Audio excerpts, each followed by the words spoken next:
Muy buenos días para todos. Bueno, continuando con nuestra nutrida agenda del día de hoy, vamos a avanzar con el panel denominado Energía y Medio Ambiente dentro del marco de nuestro subpanel de temas transversales. Y para ello vamos a ir vinculando a nuestros expertos que nos acompañan el día de hoy para conversar un poco sobre las relaciones entre energía, medio ambiente y desarrollo sostenible en particular.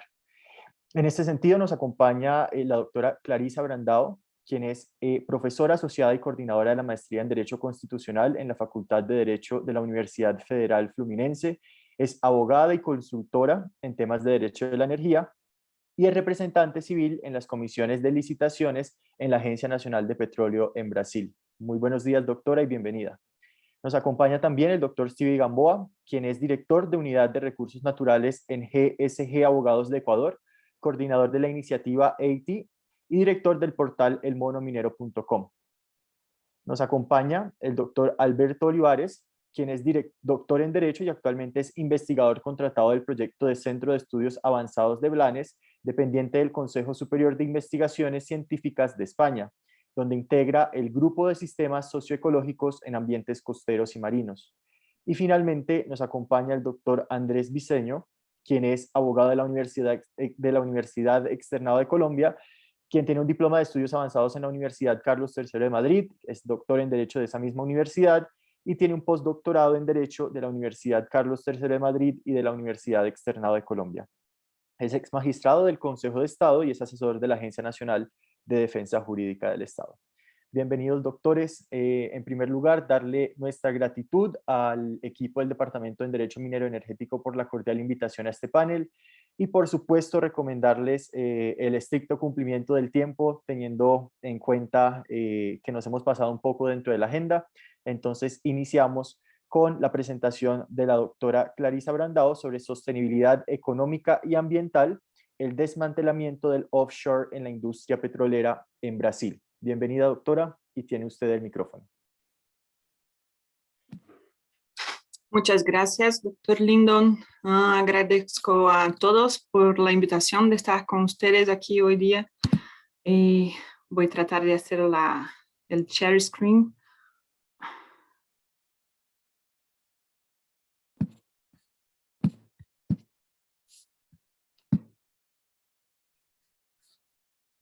Por favor, dímelo si lo están mirando, la presentación, ¿sí? Sí, está cargando en este momento, ya. Listo, perfecto, doctora. Ya la podemos ver. Sí, gracias, porque yo no puedo ver ustedes. Bueno, entonces, lo que he planteado de traer para compartir con ustedes hoy día es el tema de una investigación que yo he sido contratada por Petrobras. Disculpe, doctora, ¿le puede dar en proyectar para que la podamos ver amplia? Full screen. Aquí me dice que estoy compartiendo. You are screen sharing. Yeah, no, but full screen, there.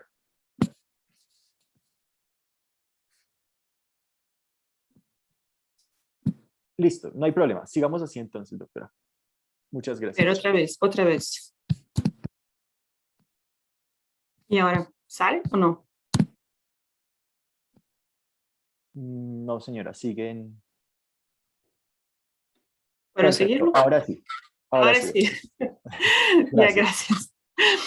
Entonces, este tema fue un tema de investigación que estuve con otros académicos de otras universidades acá en Brasil, como Universidad Federal de Río, Universidad Estadual de Río y la Universidad Fluminense, de donde estoy, hago parte. Y lo que nosotros estuvimos estudiando era de saber si cuando se termina la producción de petróleo en bloco y que la empresa tiene que devolver el objeto de concesión a la agencia, esa parte que se llama el desmantelamiento, sí sería posible que algunas de esas estructuras que nosotros llamamos de equipos subsea, como conductos, como risers, como equipamientos que se quedan al fondo del mar, si todas las empresas deberían sacarlos todos o si habría posibilidades que algunos casos, algunos de esos equipos podrían quedarse en fondo del mar. Así que el tema de la sustentabilidad económica y ambiental, estuve todo el tiempo en la mirada de ese proyecto porque al mismo tiempo que nosotros deberíamos hacer caso y hacer cumplir las reglas de la agencia ambiental, que acá se llama IBAMA, también también habíamos que compartir las ideas de la agencia sectorial. Entonces, que estábamos delante de un problema de un conflicto de competencias entre agencias acá en Brasil. Bueno, ¿y por qué ese tema? Porque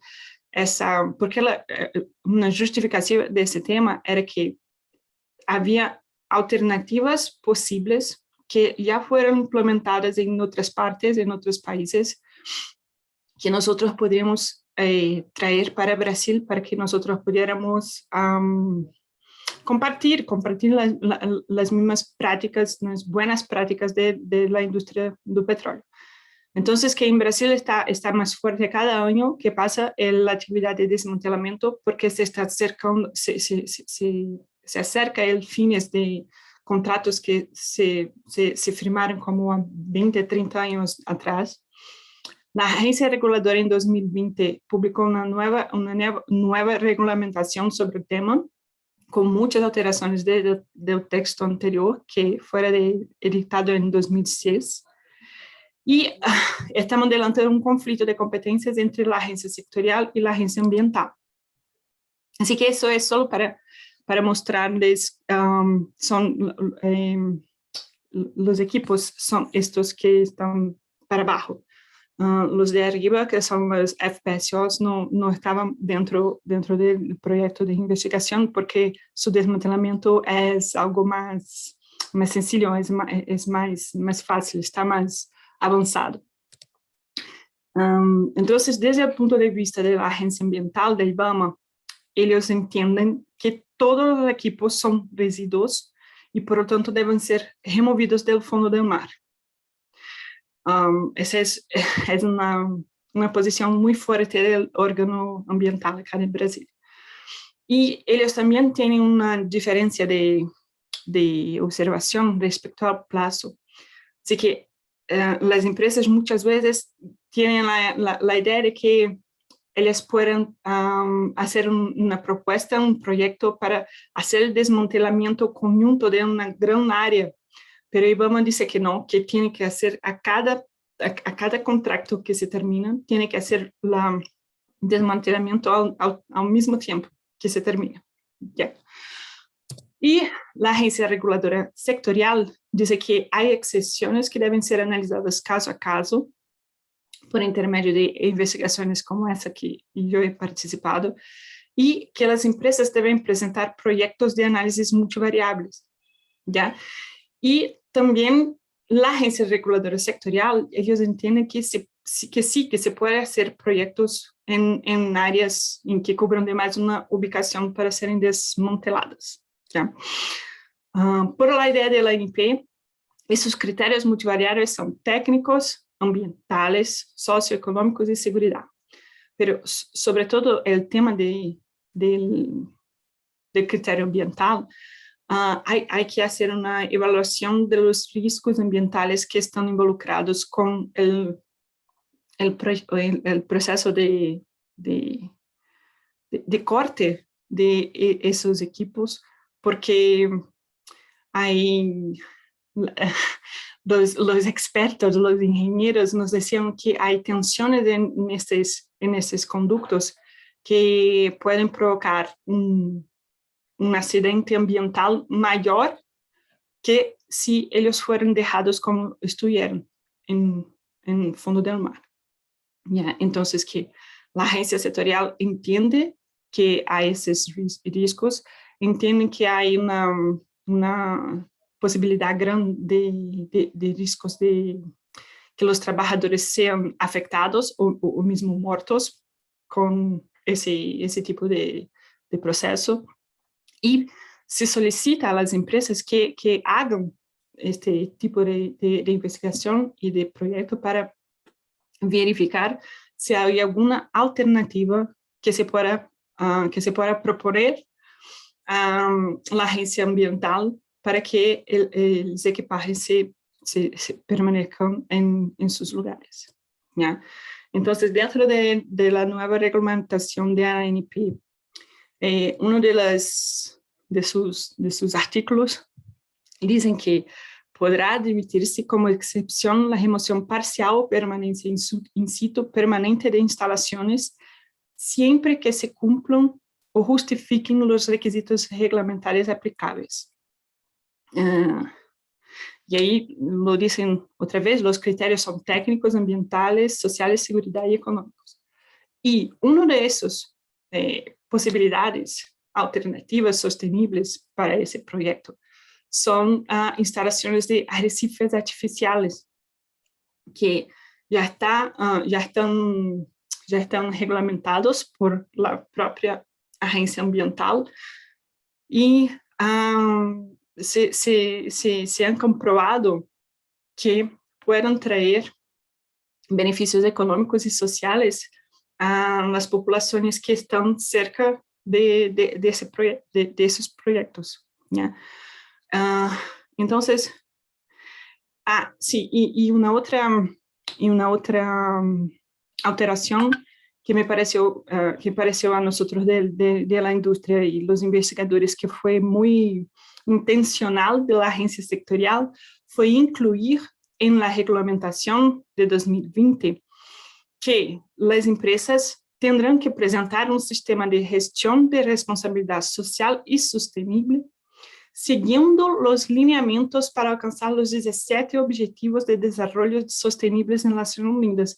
Desde nuestro punto de vista, fue la primera vez que nosotros hemos visto algo como eso, en una portaría, en un reglamento de una agencia, hacer comentarios, hacer conexiones con los Objetivos de Desarrollo. A nosotros nos pareció inédito, una tremenda novedad, y todas las empresas están buscando qué quiere la agencia decir con seguir los lineamientos para alcanzar los objetivos. Es decir, las empresas entonces están encargadas de alcanzar esos objetivos también. Ese quedó algo un poco confuso por la parte de las empresas, que estamos tratando junto con ellas y con la agencia a buscar aclarar.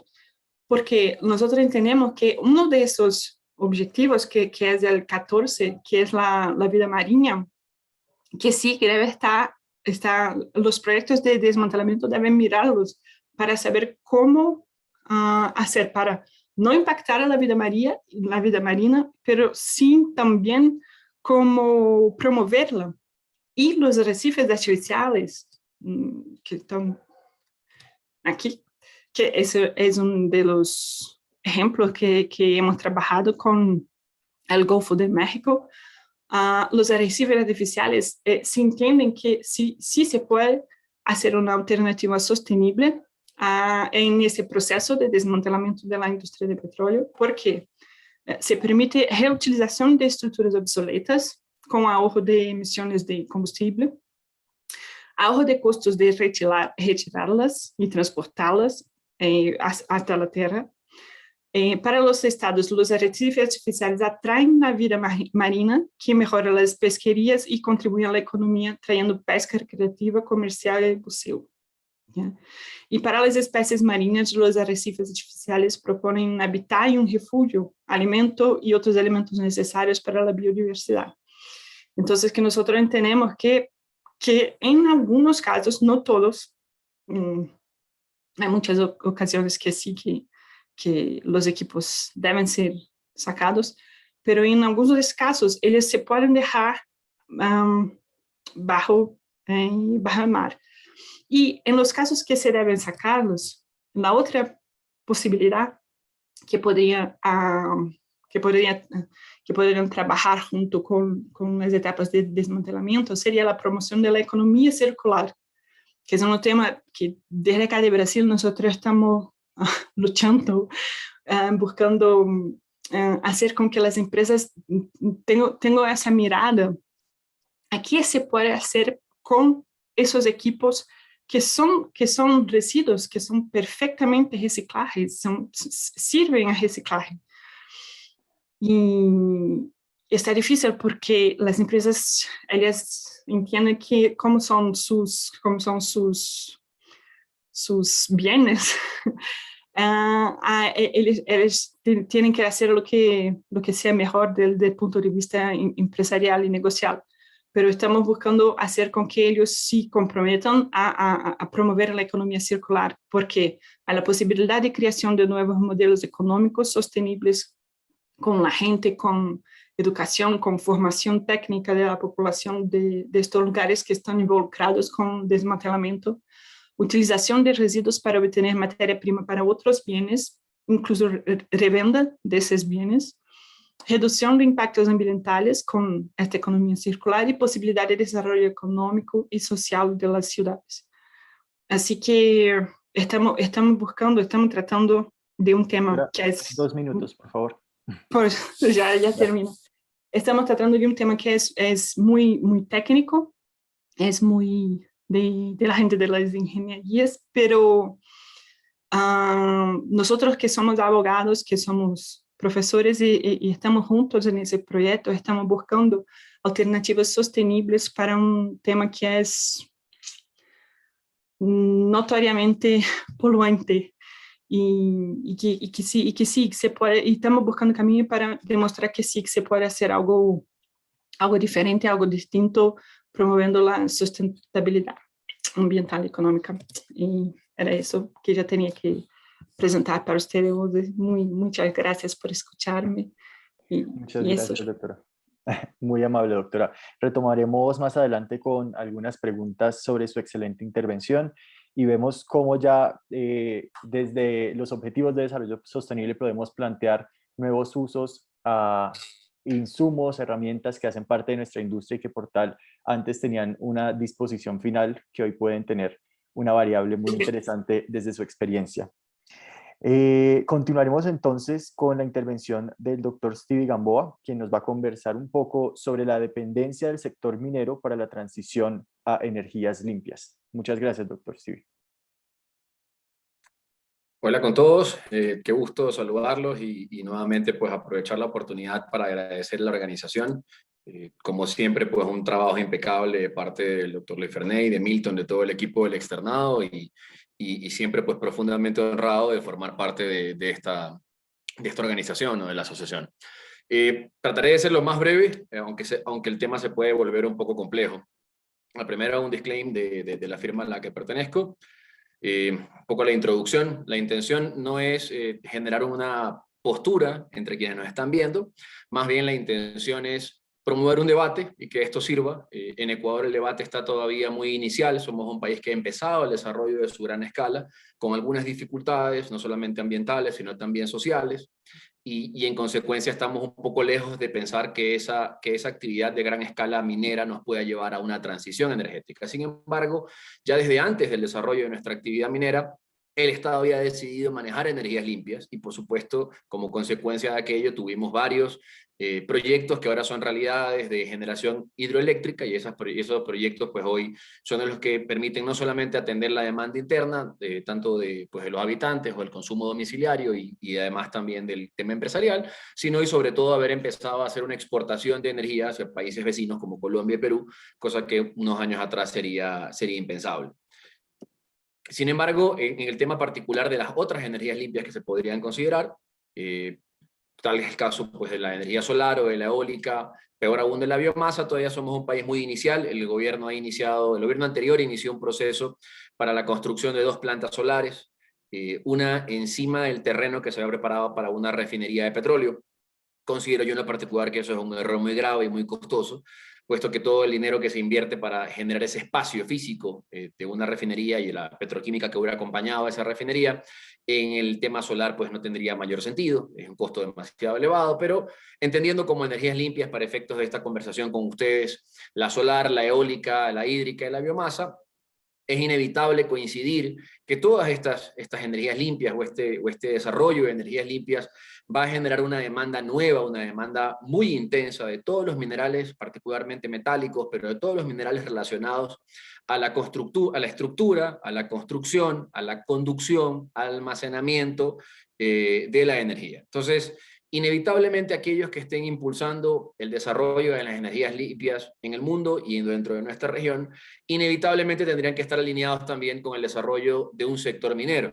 Ya veremos más adelante qué características queremos para ese desarrollo del sector minero, y ya hemos escuchado en extenso en el panel anterior el tema social y el nivel de participación y de respetos, no solamente a la naturaleza, sino a las comunidades que eso nos demanda.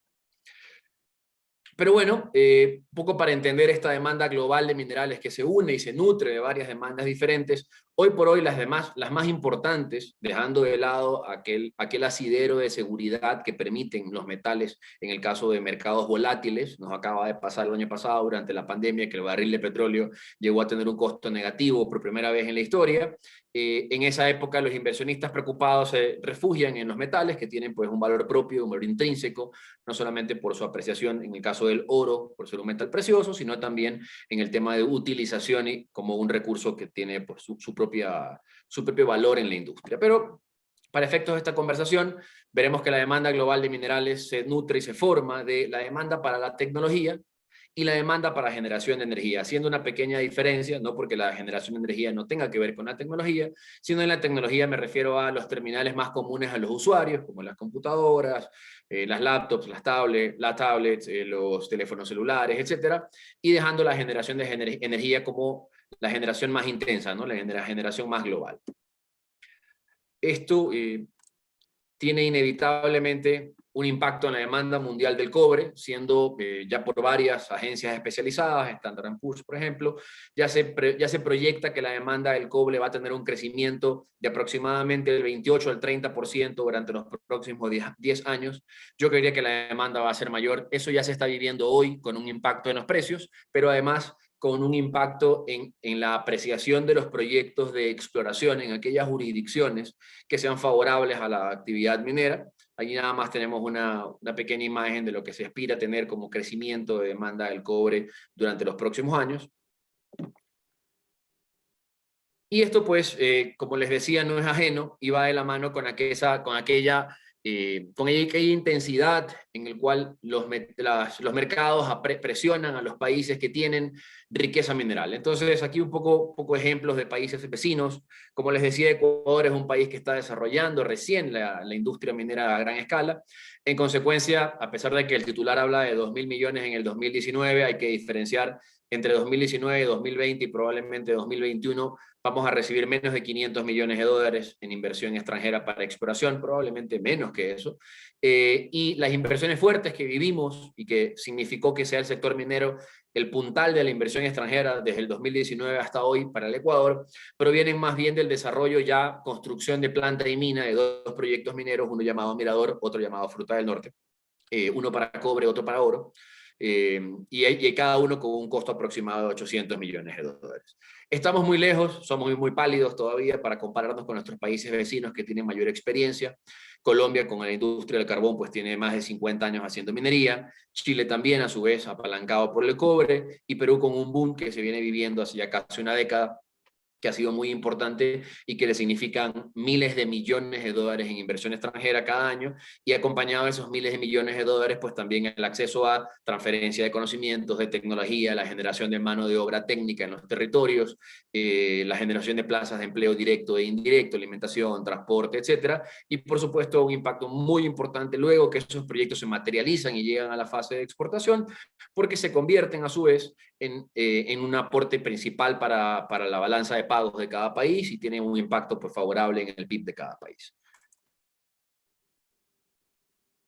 Y claro, entrando un poco a materia de lo que tenemos que conversar y un poco el tema que he propuesto yo para esta conversación con ustedes, esa transición, es decir, todo esto que hemos visto, esta demanda de metales y de minerales, este incremento en esa demanda mundial, ese impacto en las inversiones en la región, va de la mano inevitablemente con este apetito que tanto la región y el mundo han desarrollado durante los últimos años por generar una transición de los combustibles fósiles hacia las energías renovables, las energías limpias, con diferentes variables, ¿no? Y acá se abre siempre un panel de debate aparte de qué se debe entender por una energía limpia, si eso es diferente o no a una energía renovable.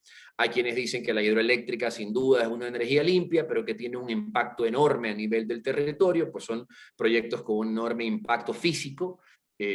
Hay quienes pues mantienen que simplemente el uso de un recurso renovable, como el caso del agua, pues hace que sea una energía limpia.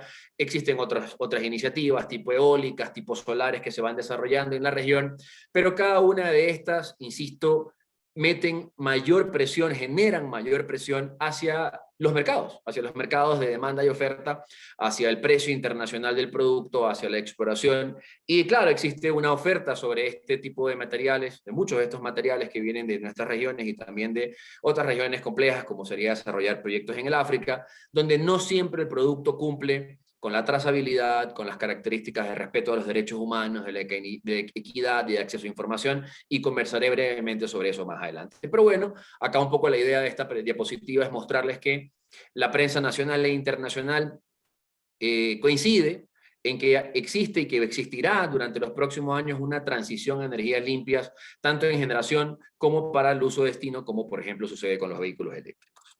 Pero acá un poco la otra cara de la moneda, la percepción que tiene el mundo de la ecología, que es vital para mantener un equilibrio y un balance en nuestra actividad, donde ellos coinciden, también en gran medida, que la salida de la crisis climática no puede ser mayor producción extractiva, o cuando menos no mayor producción extractiva con las características que hoy tienen en muchos países. Y acá hacer una pequeña presentación. La imagen les va a dar unos pocos de los titulares que hablan de que esta transición post-extractivismo, yo no creo que el extractivismo se va a acabar jamás, no tendría sentido, esa necesidad de materia prima va a ser eterna, pero esa transición a una generación de energía un poco menos de combustibles fósiles, va a estar siempre complicada con el respeto a los derechos tanto de naturaleza y de comunidades, y esa preocupación, esa alarma que nace siempre en los grupos de ecología y en los grupos de protección ambiental,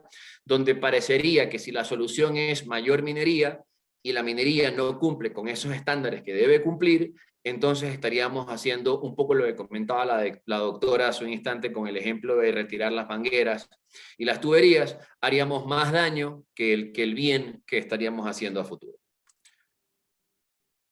Y ahí yo creo que cabe, en el panel anterior uno de los doctores hablaba con buen criterio de que los países de la región han tomado una postura un poco más intermedia, en la práctica, lejos del discurso romántico, y han mantenido su respeto a la extracción de combustibles fósiles y al uso de combustibles fósiles. En Colombia hay un arduo debate hoy del impacto que tendría la famosa descarbonización de las actividades de generación eléctrica, lo que tendría además un impacto enorme en el PIB colombiano y pues, por supuesto en la generación de empleo que eso atrae. En el caso de Ecuador no somos lejanos a eso, el Ecuador es un país petrolero desde el inicio del siglo anterior, sin embargo a partir de la década de los 60 con mucha intensidad, 70, 80 y luego en la década del 2000 con mayor intensidad, gracias al desarrollo de campos viables de mayor producción, y en el 2000 pues gracias a los precios internacionales que superaron los 120, 130 dólares. Y en esto, pues bueno, inevitablemente toca incluir en este debate si efectivamente esta transición tiene sentido, ¿no? Y esto es un poco la discusión que yo quiero llevar a ustedes. ¿Tiene sentido promover una transición absoluta? ¿Existiría, es posible pensar en una transición absoluta? Hoy es imposible. Hoy sabemos que no se puede. Hoy en gran medida la maquinaria y equipos que se utilizan para la actividad minera dependen de los combustibles fósiles. Entonces la transición va encadenada, por supuesto, con el tema de combustibles fósiles, pero hay otras cosas que no se pueden dejar de lado. Una de estas es que la tecnología también en el tema de combustibles fósiles ha tenido un desarrollo importantísimo en el transcurso del tiempo, y durante estos 100 años de desarrollo pues ha logrado mecanismos más amigables, mejores controles y mejores cierres de operaciones, cosa que antes hubiera sido una mayor preocupación. Otro tema que hay que tener en cuenta es que existen reservas mundiales probadas y procesos de exploración para identificar nuevas reservas que no tendría sentido mantener bajo tierra. No creo yo que los países que ya tienen un potencial para utilizar estos productos vayan a decidir dejar de hacerlos por sumarse a una iniciativa que en gran medida está apalancada o promovida por países que ya tuvieron esta dependencia y que incluso mantienen esta gran dependencia. Lo que decíamos hace un instante, la extracción, almacenamiento y procesamiento de los combustibles fósiles también dependen de los minerales, es decir, la industria minera fue vital para el desarrollo de la combustión fósil y va a ser vital para, más que una transición, probablemente de un trabajo complementario con las energías limpias. Y de nuevo, lo que decíamos hace un momento, la importancia y el peso que ha tenido siempre en economías emergentes el tema de combustibles fósiles. Aquí me gustaría presentarles a ustedes un poco, ya que tenemos esta dependencia. Lindo, no sé cómo estoy con el tiempo, no tomé el tiempo, doctor. perdón. Perfecto, estamos entonces bien. Un poco de los retos que yo y particularmente el equipo con el que trabajo hemos identificado, lo hemos venido repitiendo no solamente en Ecuador, sino en América Latina en diferentes paneles, que deben tenerse en cuenta, más que, insisto, más que para pensar en una transición completa, sino más bien en una actividad complementaria. La generación de energía, a mi criterio, no debe ser de uno u otro tipo, siempre debe ser complementaria según las características y particularidades como la geología y ubicación y capacidad de transmisión que tiene cada uno de los países, y además deben ser complementadas con las agendas de desarrollo de cada país. ¿Qué veo yo que debemos como sector minero y eventualmente como sector puntal para esta transición o para este complemento de energías? Pues bueno, primero, tener muy medido el tema del activismo opositor e identificar e impedir que ese activismo opositor se vuelva una piedra en el zapato, sino más bien identificar aquel que es positivo, que es propositivo, que busca el desarrollo y el respeto de los derechos comunitarios, y en consecuencia alinearnos a ellos en ese proceso. Mantener una consulta previa de manera adecuada. El Ecuador no tiene ley de consulta previa, la Corte Constitucional nos ha dicho que debemos tener una ley orgánica, no la tenemos todavía. Esto es vital porque se generan muchísimas confusiones del dónde, cuándo, cómo debe realizarse esa consulta, y eso propone y nos lleva al siguiente escalón, que es la seguridad jurídica. Los países deben ser consistentes en su marco normativo, no hay que buscar castigar a una industria cuando los precios suben y de la misma manera en que no le damos beneficios cuando los precios bajan. Hay que ser una oposición regional a la minería ilegal. Colombia, Perú, Venezuela y Ecuador tienen una fortísima minería ilegal, y esta presencia se va apalancada con otros delitos conexos, y el frente debe ser común para esa lucha. Y el manejo ambiental debe ser razonable y no debe ser indiscriminado. Nosotros vemos que hay un activismo ambiental a veces desde la misma propia función pública, donde se generan nuevas áreas de protección hídrica, nuevas áreas de protección ambiental, nuevos condicionamientos.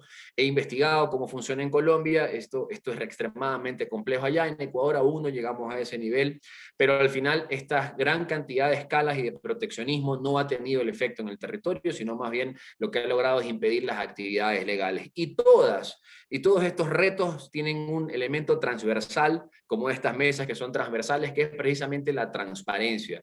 Tanto las empresas como el Estado deben ser transparentes en su accionar, en su proposición de promover el acceso a la información, en tenerlo disponible, en que no se requieran mecanismos complejos para accederlo, y de la misma manera que el Estado debe hacer transparencia, el Estado debe promover el impulso de iniciativas. Hoy en Ecuador estamos trabajando con el IITI, con el EITI, para mantener la transparencia en los sectores extractivos, pero hay muchas otras iniciativas. Cada país debe alinearse a la que mejor le convenga, o quizás a la mayoría de ellas, porque la transparencia en el acceso a información, tanto del lado empresarial, tanto del lado del cuidado y de los fondos que promueven en muchos casos el activismo opositor, y sin duda de las personas que se identifican como mineros ilegales, podría permitir que estos 5 ejes alineados funcionen.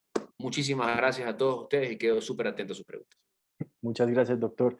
Excelente manejo del tiempo. A efectos de optimizar nuestras presentaciones, avanzamos de inmediato con la intervención del doctor Alberto Olivares, que nos va a tratar el tema protección de los océanos y energía. Bienvenido, doctor. Buenas tardes.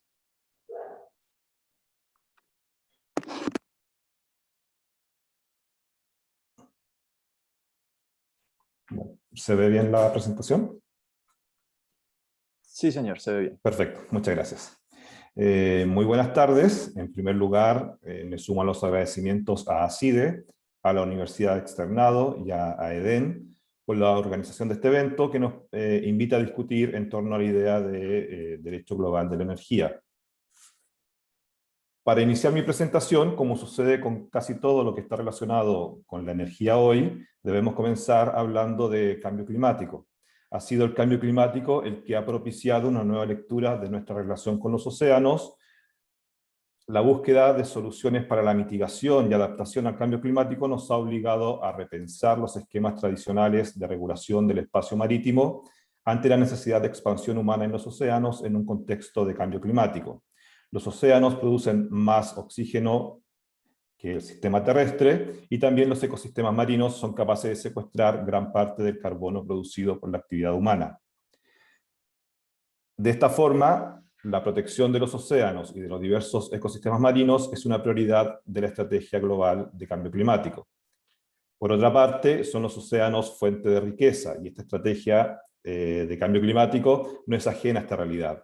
La idea de economía azul expresa que el conjunto de actividades que se desarrollan en el mar deben ser realizadas de forma sostenible. Es decir, que las diversas actividades que se ejecutan en el espacio marino, explotación energética, transporte, turismo, I+D, pesca, seguridad, etc., deben ser realizadas en armonía con la protección y la conservación de los ecosistemas marinos. Nos centramos en las actividades energéticas. La necesidad de aumentar la producción de energía a partir de fuentes limpias y renovables nos ha obligado a poner la mirada en el mar. La transición energética llega también a los océanos, impulsando un cambio radical sobre los usos energéticos disponibles en el espacio marítimo. El informe recientemente publicado por la Agencia Internacional de la Energía ha expresado que las perspectivas del petróleo y del gas son sombrías y por tanto está operando también una transformación del modelo energético marino hacia las fuentes renovables. La energía renovable marina es relativamente incipiente. Hay algunas fuentes energéticas que están en fase de exploración, como la energía undimotriz, en que se captura energía del movimiento de las olas generado por el viento, la energía mareomotriz, que se obtiene a partir de las mareas, la energía maremotérmica, que se obtiene de la diferencia de la temperatura entre el fondo y la superficie de los océanos. Asimismo, Dinamarca acaba de anunciar la construcción de una isla en el Mar del Norte que conectará a varios parques eólicos circundantes y que tendrá una capacidad inicial de 3 gigawatts.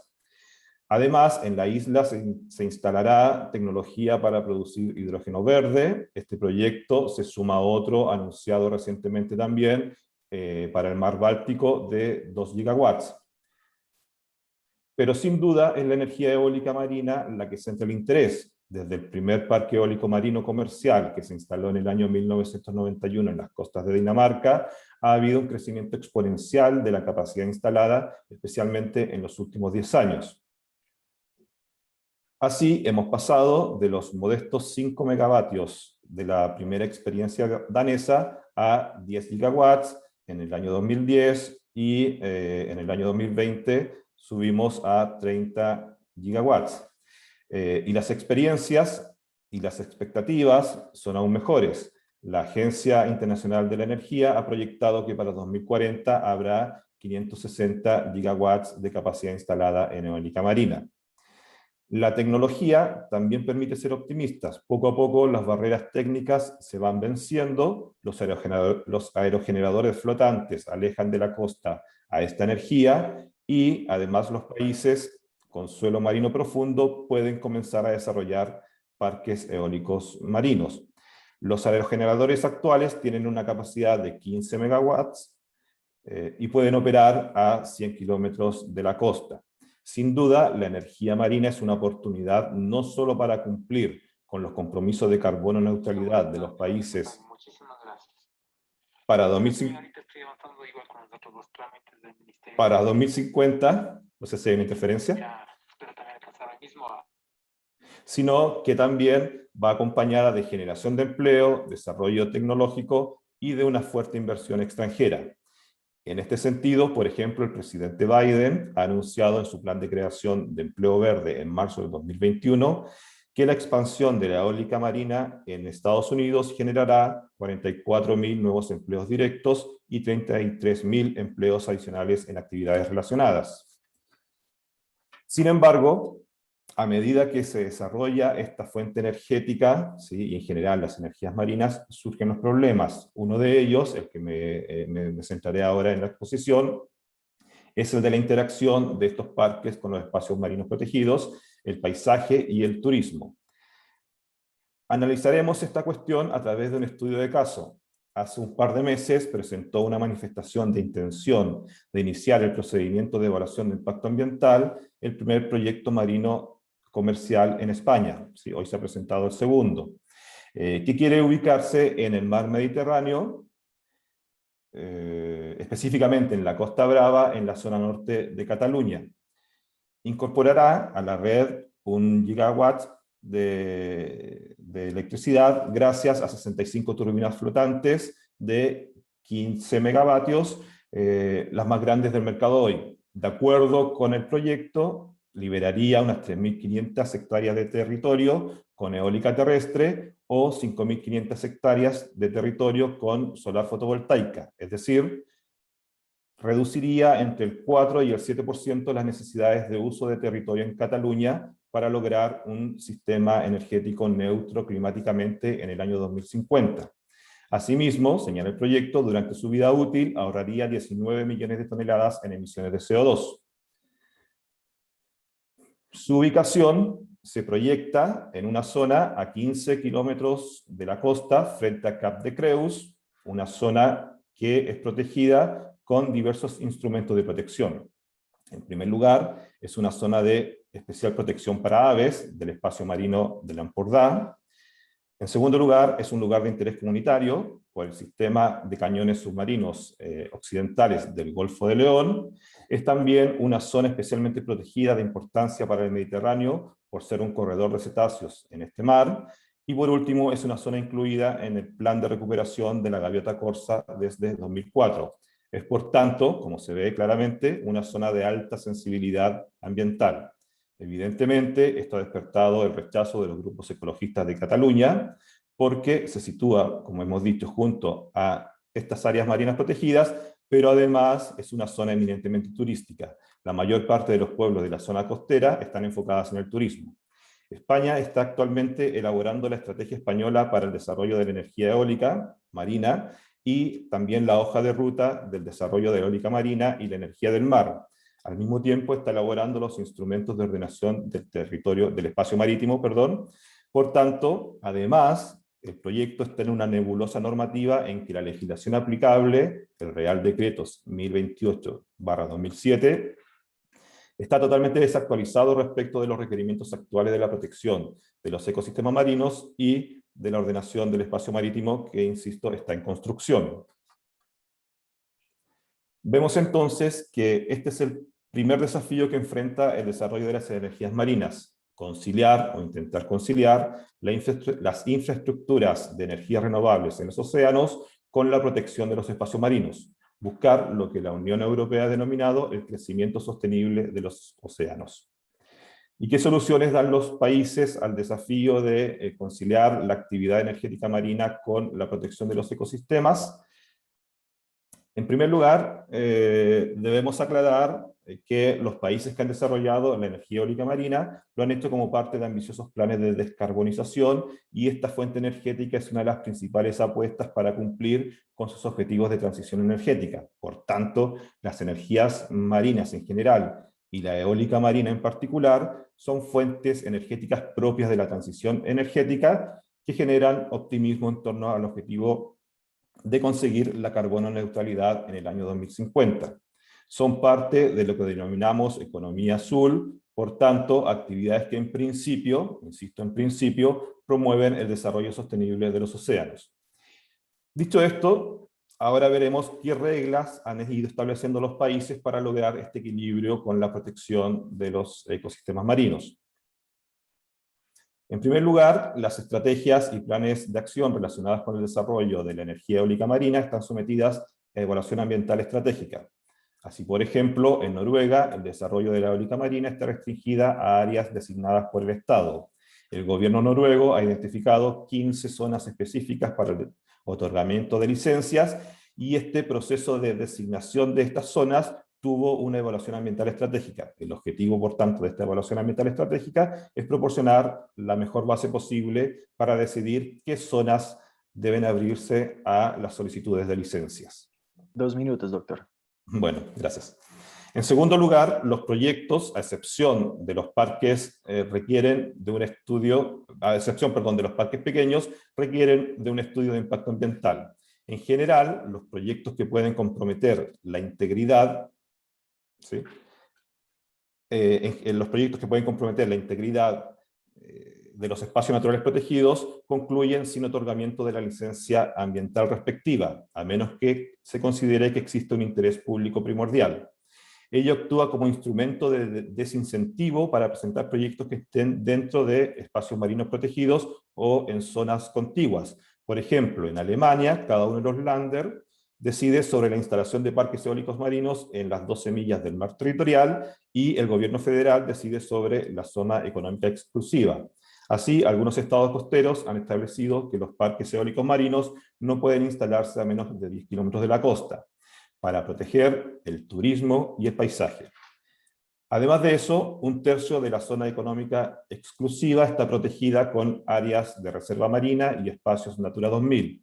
Por tanto, los proyectos eólicos marinos han debido mantener largas distancias hasta la costa, generalmente unos 40 kilómetros, y deben considerar aguas profundas y altos volúmenes de inversión para poder desarrollarse. Volviendo a Noruega, entonces, en primer lugar, se requiere evaluación ambiental estratégica para identificar las zonas que luego licitará para nuevos proyectos eólicos marinos, pero cuando se va a ejecutar un proyecto concreto, se exige que este también sea sometido a estudio de impacto ambiental. Por tanto, se protege de manera general el espacio marino con la evaluación ambiental estratégica, y luego se evalúan los impactos concretos con un estudio de impacto ambiental. En tercer lugar, y ya voy finalizando, ya lo hemos ido adelantando, la identificación por el Estado de áreas donde se puedan desarrollar proyectos y generar competencia ex ante a través de la licitación de estas zonas. En su marco jurídico vigente, España contempla un estudio estratégico del litoral español para la instalación de parques eólicos marinos de 2009, una zonificación de las aguas marinas españolas en zonas potencialmente aptas, zonas potencialmente aptas con condicionantes y zonas no aptas para la instalación de parques eólicos. Luego, los particulares podrán presentar sus solicitudes en las zonas potencialmente aptas y en las zonas potencialmente aptas con condicionantes, como sucede con el proyecto que les he mencionado. Sin embargo, la tendencia actual es que el Estado identifique las zonas que en que se pueden desarrollar los proyectos. Ello facilita el procedimiento autorizatorio, administrativo y ambiental. En el ejemplo de la lámina, Francia ha identificado en el Golfo de León 4 zonas para licitar. Esta identificación de estas zonas está exactamente al lado de donde se instalaría el proyecto español. Finalmente, y con esto concluyo, un minuto, ligado con lo anterior, la planificación del espacio marítimo es esencial. La Unión Europea ha señalado que la ordenación del espacio marítimo fomenta un crecimiento sostenible de las economías marítimas, el desarrollo sostenible de los espacios marinos y el aprovechamiento sostenible también de los recursos marinos. Por ello, cada Estado miembro ha elaborado o está elaborando, como es el caso de España, planes de ordenación del espacio marítimo con los cuales procurarán contribuir al desarrollo sostenible de todos los sectores marinos, en armonía con la conservación, la protección y la mejora del medio ambiente, entre ellos los sectores energéticos marinos. Muchas gracias. Muchas gracias, doctor. Bueno, para finalizar este panel y avanzar con la ronda de preguntas, tenemos la presentación del doctor Andrés Briceño, que nos va a hablar un poco de los nuevos horizontes del desarrollo sostenible en materia de energía. Bienvenido, doctor Andrés. Muchas gracias, Lyndon. Muchas gracias a todos, a los colegas que están participando. No sé si me puedas ayudar con la presentación. Tengo aquí una dificultad en el computador. Muchas gracias al doctor Milton Montoya, a CIDE, a la Universidad Externa de Colombia, al Departamento de Derecho Minero Energético y al doctor Luis Ferney Moreno y a todo su equipo por esta invitación. Muy bien. Voy a ser rápido porque tenemos poco tiempo. Nuevos horizontes del desarrollo sostenible. He escuchado a los colegas y no me queda más que una invocación inicial. Gracias, Lindo. No me queda más que una invocación inicial en esta primera diapositiva de plantearlo a partir de los límites del crecimiento, ¿no? Los límites del crecimiento han sido siempre la guía desde hace mucho tiempo y siguen siéndolo. ¿Por qué? Porque los límites del crecimiento en el 72, sobre todo para los energéticos, nos demostró que estamos ante un planeta finito. Alguien en el chat preguntaba qué distinción hay entre lo sustentable y lo sostenible.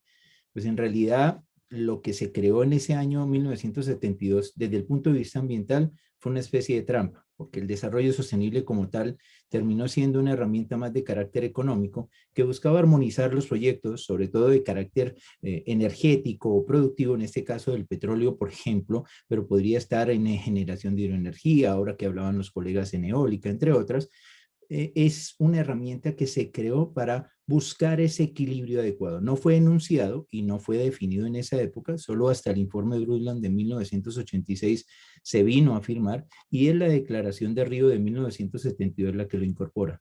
Llama la atención que siga generando tanta controversia el trascender hacia algo que lleva mucho tiempo, ¿no? Cuando se pensó este instrumento del desarrollo sostenible para tratar de armonizar, acompasar lo que son las políticas públicas en materia de protección del ambiente, lo que es el desarrollo económico, el desarrollo de infraestructuras, pues realmente no hemos avanzado mucho, ¿no? Es decir, sí, se han logrado algunas mejoras, pero es frustrante, ¿no? Es frustrante ver, sobre todo en los países nuestros, escuchaba yo al profesor de Ecuador, he tenido la oportunidad de dictar allá, y uno ve que es una constante las debilidades, la imposibilidad de lograr entender y hacer entender tanto a los gobiernos como a las sociedades, y no tanto a los activistas, porque tendríamos que quitar esa línea de los activistas, sino a los que seriamente defienden el ambiente, de explicar que esta herramienta, por ejemplo, si la introdujimos desde esa época e incluso antes, nosotros debíamos comprenderla hacia un objetivo central, que era buscar la armonía entre esos dos ámbitos, ¿no? Entre lo que es la protección del ambiente y el desarrollo económico.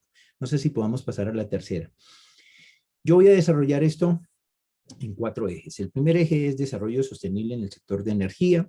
El segundo eje es sobre el tema, límites al crecimiento, que lo he enunciado. El segundo eje es la transición energética. El tercer eje es la precaución. Y por último, las empresas BIC. ¿Son problemáticas? Sí. ¿Por qué es problemática los límites al crecimiento? Porque seguimos preguntándonos que ante el agotamiento de los combustibles fósiles, ¿cuál va a ser mi energía alternativa? ¿Cuál va a ser mi transición energética? Y si bien los países europeos, como lo acaba de decir el profesor que me antecedió, vienen desarrollando una interesante perspectiva desde ese punto de vista, en los países latinoamericanos todavía estamos muy rezagados y quizás en Colombia todavía estamos buscando ese objetivo, ¿no? La transición energética, ¿no? La idea de la transición energética como estrategia del desarrollo sostenible frente al cambio climático. Acorde con este escenario que tenemos, la situación que nos genera la afectación del medio ambiente exige, no solamente por el Acuerdo de París del 2015, sino por el compromiso que tienen todos los países de lograr una incorporación a un ciclo de generación de energía que sea igual de rentable al que venía siendo a partir de los combustibles fósiles. Y, por ejemplo, Colombia está en un ejercicio del plan estratégico o el plan energético nacional, el ideario energético 2050, y seguramente el Departamento de Minero Energético sacará una publicación muy interesante sobre eso, y se busca un mercado de las energías renovables, ¿no? Hemos llegado a un 12%, pero quizás podemos llegar a un porcentaje más alto, y este solo será consistente en la medida en que nosotros comprendamos, más allá de si nuestra prioridad va a seguir siendo la generación hidroenergética a gran escala, si van a ser las pequeñas centrales hidroeléctricas, si vamos a potenciar los proyectos, sobre todo de eólica, y sobre todo las transiciones que se deben dar para garantizar el acceso, ¿no? Eso es lo que diría el objetivo de desarrollo sostenible número 7, el acceso asequible y no contaminable, ¿no? Y aquí hay un escenario importante, ¿no? Dentro de esa transición energética, que es cómo buscamos que en esa transición energética las empresas y los estados comprendan que esa transición energética no debe ser necesariamente poco rentable, sino que va a ser más provechosa. Creo que hemos dado palos de ciegos y sobre todo los últimos planes de desarrollo, el último, la ley 1955, es muy desafortunada, lo mismo que el anterior, porque no hemos atinado en el punto central, es cómo convertimos un escenario que no sea solamente a partir de facilidades tributarias, sino de verdaderos incentivos para el desarrollo de esta transición energética. Cómo buscamos cerrar esas brechas, sobre todo en la formulación de los proyectos, en el desarrollo de los mismos. Mire que fue muy interesante esa última ronda que hizo, esa subasta que hizo de renovables en el 2019 y otra posterior, en donde se llegó a un interesante porcentaje que nos podría dar después del 2022 más allá del 12% en generación de energía no renovables. Y eso es clave si uno ve que los clústeres energéticos están encaminados a garantizar todo un escenario de desarrollo sostenible. Sin embargo, todavía no hemos llegado a una comprensión adecuada.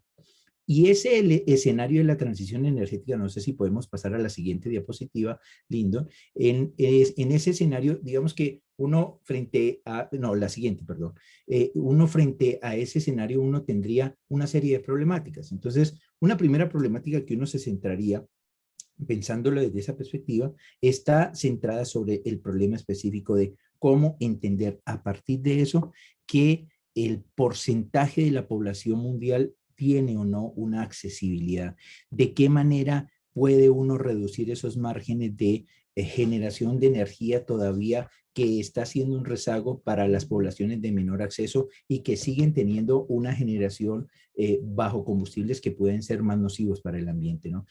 Nosotros tenemos las llamadas zonas no interconectadas que siguen siendo para el modelo de Colombia un gran reto y un gran reto para poder hacer mejores desarrollos y más proyectados hacia adelante, de tal manera de que no se convierta en una carga ni para el empresario, ni se convierta tampoco en un problema de diseño de política pública, sino que se convierta en una estrategia permanente. Yo creo que ahí el gran reto para la siguiente presidencia en el 2022 es estructurar una política pública de Estado continuada, estable, que permita hacer una verdadera transición, que genere una seguridad jurídica desde lo ambiental, en las autorizaciones, en los permisos, que establezca que haya unos incentivos adecuados para que esto no sea solamente una forma de invertir con posibilidad de que usted a lo mejor no tenga alternativas del desarrollo adecuado y que a su vez le permita a usted garantizar toda una serie de estrategias para el desarrollo sostenible adecuado.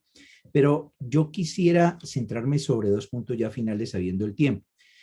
No sé si podemos pasar a la 19. Uno de los temas que está consistiendo y alguno de los ponentes que me antecedió lo señaló es este, el de la precaución. Yo agradezco, y aquí lo hago lindo en publicidad política, ¿no? El libro que en su época me publicó la Universidad Externa de Colombia se llama El principio de precaución en la sociedad de los riesgos ambientales y evidentemente lo dije en esa época y lo sigo sosteniendo. El problema que tenemos ahora mismo es que o leemos a Cass Sunstein en Leyes del Miedo negativamente, entonces una lectura totalmente equívoca, o a Nicolás de Sadeler también desde la forma más equívoca. Y convertimos eso en un arma arrojadiza para bloquear a un sector estratégico del país. Entonces, todo ese debate, que además estaba en el Consejo de Estado, y en el Consejo de Estado también lo han errado, han equivocado el camino, pues lleva a convertir esta problemática en un tema más de una discusión desde el punto de vista de que usted no me ha dado un concurso, de un problema de participación, cuando es un problema que seguramente es de participación, pero se complementa también de entender y explicar clara y correctamente el principio de precaución. Desde esa sentencia de la Corte Constitucional C-339 del 2002 hasta las más recientes, la SU-095 del 2018, entre otras, la Corte Constitucional tampoco ha sido afortunada y no ha explicado adecuadamente la precaución, porque la precaución en dos elementos que tienen, que son el riesgo y la incertidumbre, asociado al desarrollo sostenible, no invita a que sea la prohibición la regla general, ¿no? Diversos profesores en España, en Francia, siempre se dedican a escribir. Yo siempre recuerdo a mi maestro amigo Michel Prier en Francia diciendo, bueno, pero es que la precaución, ¿cómo la vamos a entender? La vamos a entender como una herramienta restrictiva absoluta que va a impedir los desarrollos, porque debe haber un desarrollo humano, un desarrollo sostenible y un desarrollo económico. Pero en la interacción de esos dos se introduce un principio para limitar uno de ellos o limitarlos todos a la vez. Y ese es el gran reto en el que estamos, porque al final la población y la comunidad se siente resistente a los cambios, incluso de las transiciones. Entonces usted le dice, voy a hacer una transición energética a partir de biomasa con transformación de residuo sólido urbano, que ya Colombia la ha tenido, y voy a hacer, por ejemplo, a eólica o a otra, pero la gente sigue teniendo resistencia porque dice, es que ese tipo de proyectos puede ser lesivo para el medio ambiente y puede ser restrictivo para los bienes ambientales y afectar el entorno y generar afectaciones en las personas. ¿Es eso cierto? No, eso no es cierto. Lo que pasa es que las incertidumbres que se ciernen sobre el desarrollo de esos proyectos se convierten en temores o miedos que son capitalizados por ciertos grupos políticos que pretenden cerrar el espacio a la actividad minero-energética y a la actividad energética. Yo creo que eso es un gran equívoco y no podemos seguir con ese, muchas gracias, no podemos seguir con ese discurso.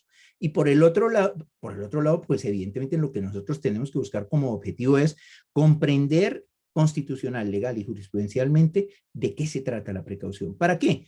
Para insertar dentro de esas alternativas las mejoras tecnológicas disponibles, la mejora continua, para buscar una aceptación de la duda, para fortalecer lo que es la transferencia tecnológica, que no la de restringir o prohibir. Y cierro con esto.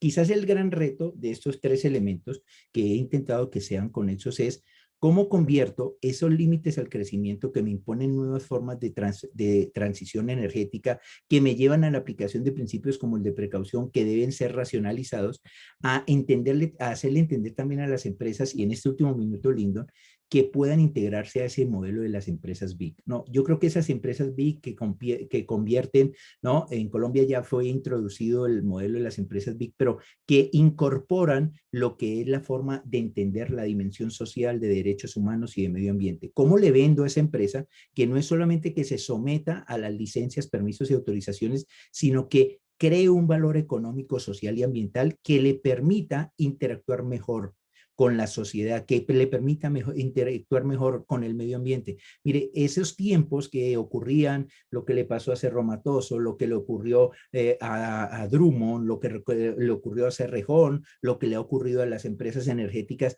debe dar una transición, pero debe darla ya. Entonces, ¿por qué no convertir esta herramienta de las empresas BIC en la forma de transición de elementos potentes convencionales, ¿no? Los principios de John Ruggie para incorporar los temas ambientales, los principios ambientales desde lo convencional y lo constitucional, y la dimensión de crear valor agregado a partir de un desarrollo que sea sostenible, como quizás nos dio en su oportunidad la Comisión Meadows en 1972. Muchas gracias. Muchas gracias, doctor. Bueno, entonces, para ir finalizando nuestro primer día de congreso, vamos a tener una ronda rápida de preguntas en la que quisiera que los conferencistas solamente nos dieran respuestas de máximo 1 minuto sobre temas muy puntuales a partir de sus intervenciones.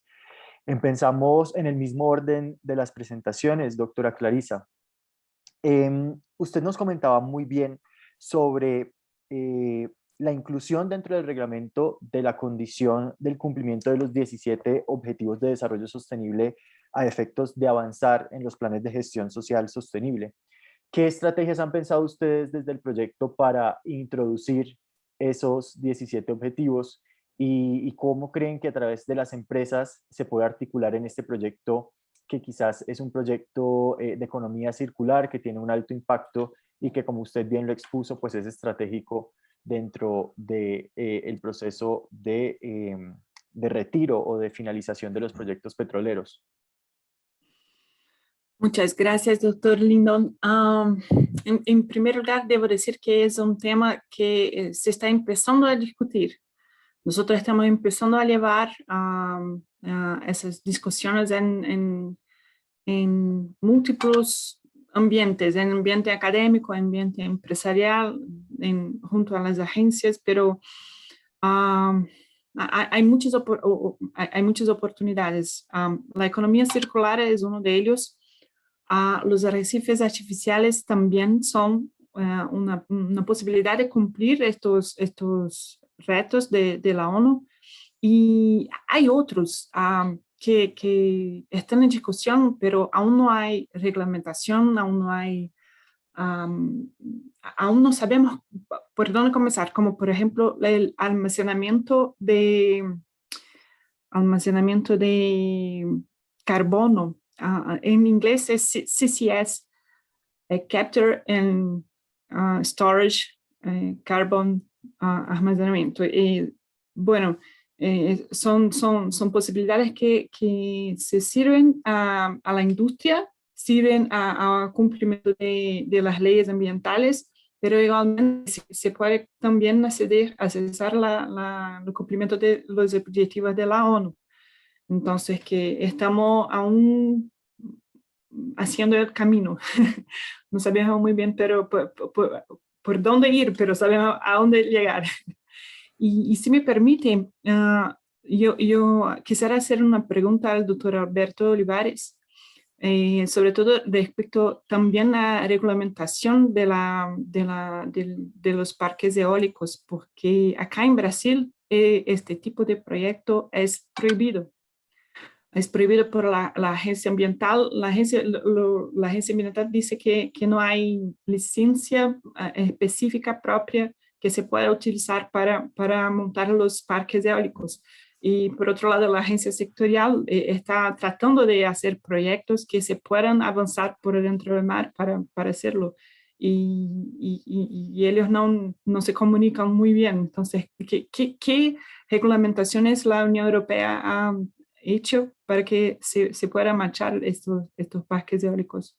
Ya, eso, gracias. Sumándome un poco a la pregunta de la doctora Clarisa, pues también quisiera preguntar qué perspectivas hay para el desarrollo de parques eólicos en Latinoamérica, doctor. Vale, muchas gracias. Bueno, intentaré responder las dos preguntas en el minuto que me has asignado.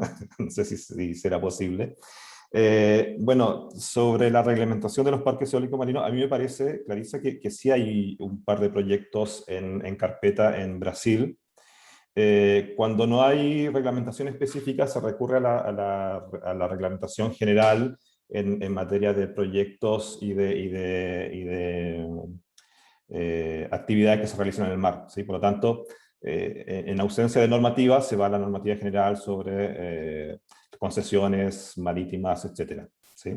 En la Unión Europea, que se ha hecho un poco lo que expliqué en la clase, ¿sí? La primera ordenación del territorio, y los países más avanzados han ido generando incentivos para las energías renovables marinas dentro del paquete de incentivos a las energías renovables, ¿sí? No hay incentivos especiales para la eólica marina, más que las distintas figuras e instrumentos que se contemplan en materia de energías renovables. Y posteriormente también la planificación de zonas específicas donde el Estado identifica aquellas zonas que son menos conflictivas, que son viables técnica, económica y ambientalmente, y por lo tanto luego realiza un proceso de licitación para ir generando competencia ex ante, como he mencionado, en esas zonas. Y la segunda pregunta, el rol que tendrían las energías marinas en el futuro energético de los países latinoamericanos, o las perspectivas, ¿verdad? No, perdón, las perspectivas, ¿no? Las perspectivas que hay en el desarrollo de parques eólicos marinos en Latinoamérica, yo no lo veo muy claro. Primero, porque en Latinoamérica hay territorio, ¿sí? Vemos que los países donde ha funcionado bien la eólica marina son países que tienen problemas de territorio. Por lo tanto, la energía eólica que se va a desarrollar en Latinoamérica en los próximos años todavía va a ser terrestre. En segundo lugar, requieren una alta inversión, no solo económica, sino que también tecnológica, y no muchos países en Latinoamérica están dispuestos a esa inversión. Ya nos cuesta, ¿verdad?, comenzar con planes de desarrollo de energías renovables terrestres. La inversión económica y la inversión tecnológica no creo que permita el desarrollo en los próximos años. Lo que sí yo soy optimista es que tarde o temprano el conflicto del territorio, ¿verdad?, los usos de la tierra, van a llevar necesariamente a Latinoamérica a explotar de mejor forma sus recursos marítimos, y allí la energía eólica marina ya lleva un camino de aprendizaje bastante importante, y por lo tanto los costos ya están reducidos como para que sea una energía competitiva en el 2040. Muchas gracias. Muchas gracias, doctor. Seguimos con el doctor Stevie. Doctor, usted nos compartió muy bien el tema de la necesidad de complementar, digamos, el esquema de la transición con el aprovechamiento de los minerales existentes. En ese sentido, en el marco normativo actual, ¿usted cree que es posible aprovechar al máximo en nuestros países estos procesos? Gracias. Y antes de que termine el evento, pues nuevamente darle un saludo a todos. No, yo creo que el marco normativo actual es, según cada país, que tiene sus propias particularidades, igual es extremadamente complejo.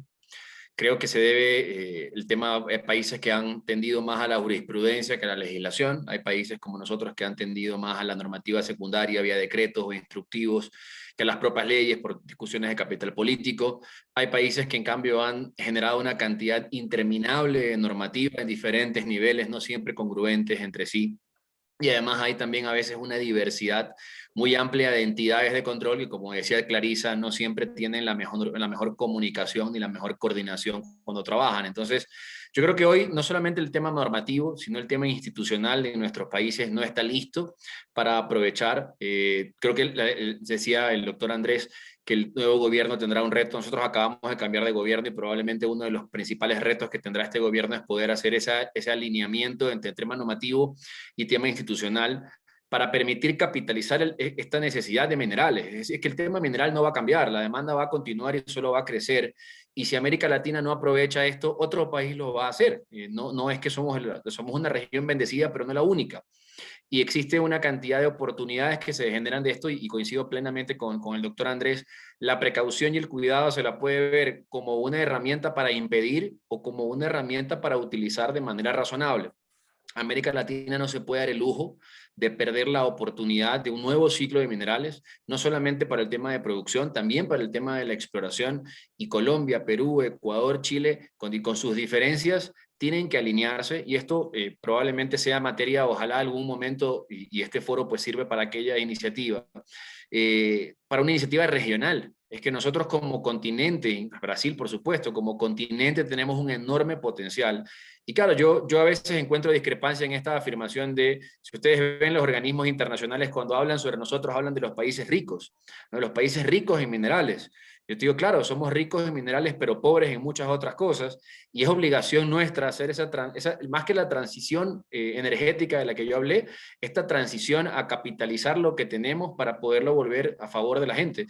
El uso de suelo, los derechos comunitarios, la preocupación ambiental no deben ser barreras, son inevitablemente complementarias, pero nosotros no estamos listos hoy, ni como país Ecuador, y creo yo como región, y toca fortalecer mucho las instituciones y ajustar el marco normativo para que alineados podamos funcionar y desarrollar esta actividad minera y obviamente desde esto pensar en proyectos de mucha mayor escala, como decía Alberto, América Latina todavía está en pañales en algunas cosas, para poder desarrollar proyectos sobre terrestre, pensar en marítimo todavía está muy lejano, pero debemos empezar ahora y la única fuente que puede proveer esos recursos es la actividad minera.